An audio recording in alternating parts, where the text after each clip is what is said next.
We live in a world where superheroes and aliens don't exist.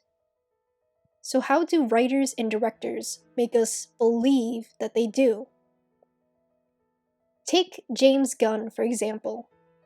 He makes movies about a talking raccoon who is best friends with a walking tree, a guy who can shoot polka dots from his body, and an alien whose fatal weakness is space rocks. And yet every one of these characters has an emotional and compelling story that makes the audience root for them in the end. So how does James Gunn do it? How does he make us care about his heroes? It's because he writes them with humanity. Not so much the literal quality of being human, but what makes the audience empathize with their journeys and struggles to improve themselves. And it all starts with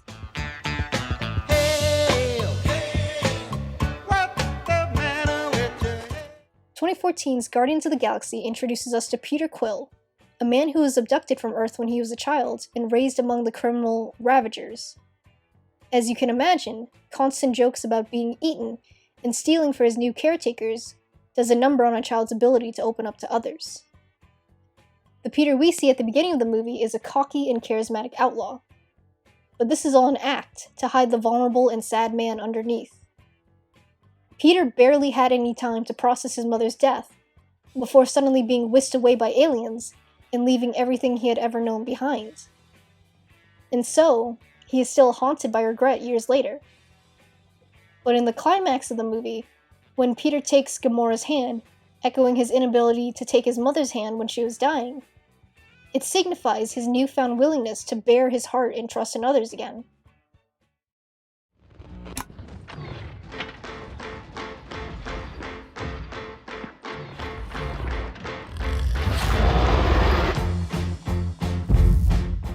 Understanding, specifically self-understanding, and understanding of his origins and identity, is the central theme of Peter's journey in Guardians of the Galaxy Volume 2.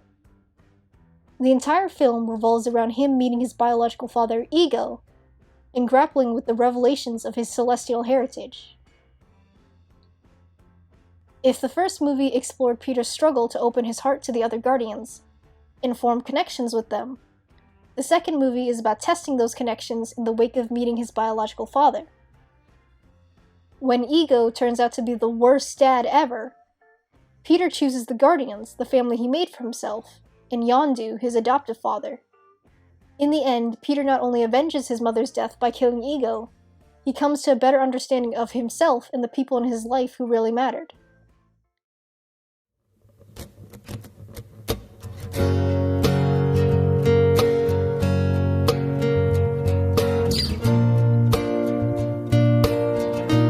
Maturity encapsulates Peter's arc in Guardians of the Galaxy Volume 3. Things have been rough for him. He's grieving the loss of the original Gamora, drinking heavily, and neglecting his leadership duties. Not helping things is the time-displaced Gamora from Avengers Endgame, who is vastly different from the one Peter knew, yet looks the same. The mission to save Rocket forces Peter to confront his emotional stagnation, and come to terms with the reality that the Gamora he loved is gone, and accept the new Gamora for who she is, without forcing her to be something she's not. By the end of the film, he makes a decision to pass the leadership of the Guardians to Rocket, and return to Earth to connect with his grandfather, finally addressing his unresolved grief and finding a path forward for himself. This act of letting go and seeking personal closure is a hallmark of Peter's emotional growth and maturity.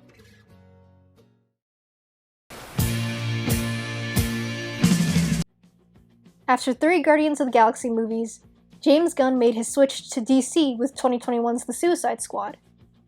Although the Guardians were imperfect and flawed at times, The Suicide Squad takes this a step further by having its characters be actual villains, motivated by survival and getting their prison sentences reduced.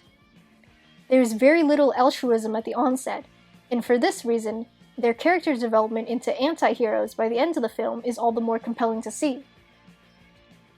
Many people want to be good, to do good. For some, it's easier than others. Partly this comes down to personal background, since it's undeniable that being raised by a loving family helps one to become a better person. But the opposite can also be true. Even from horrible circumstances, someone can still end up doing good. The team's evolution in the Suicide Squad, and Peacemaker's personal struggle to become a better individual in his own TV show, is the effects of altruism. I've sort of concentrated a lot of my career on telling stories of edgy characters who have something good at the center, but they have to drop away the facade to get to that. And in this movie, we have a character who doesn't have the facade to begin with. We have Superman, and it becomes a story about his internal struggles and the way he processes the world around him and the way he looks at himself. James Gunn has explicitly stated that his Superman is a good-natured guy who wants to be kind, someone who brings hope to a cynical world. Superman embodies nobility. He doesn't struggle with being good like the Guardians of the Galaxy or the Suicide Squad. He is good, and his belief in that never wavers. It's the world around him that needs to change, not Superman. Superman is committed to doing what's right no matter what. He's not only virtuous, self-sacrificial, kind, and compassionate. Superman is someone who chooses to serve humanity and help the world be a better place, despite his alien origins. This choice, to rise above and embody higher ideals, is inherently noble, and the 2025 film explores how Superman embodies truth, justice, and the human way. That is where you've always been wrong about me, Lex. I'm as human as anyone. I love, I get scared, I wake up every morning and despite not knowing what to do, I put one foot in front of the other and I try to make the best choices I can. I screw up all the time, but that is being human. And that's my greatest strength. Thank you for watching. Please like, comment, subscribe, and share this video with your friends so I can make more.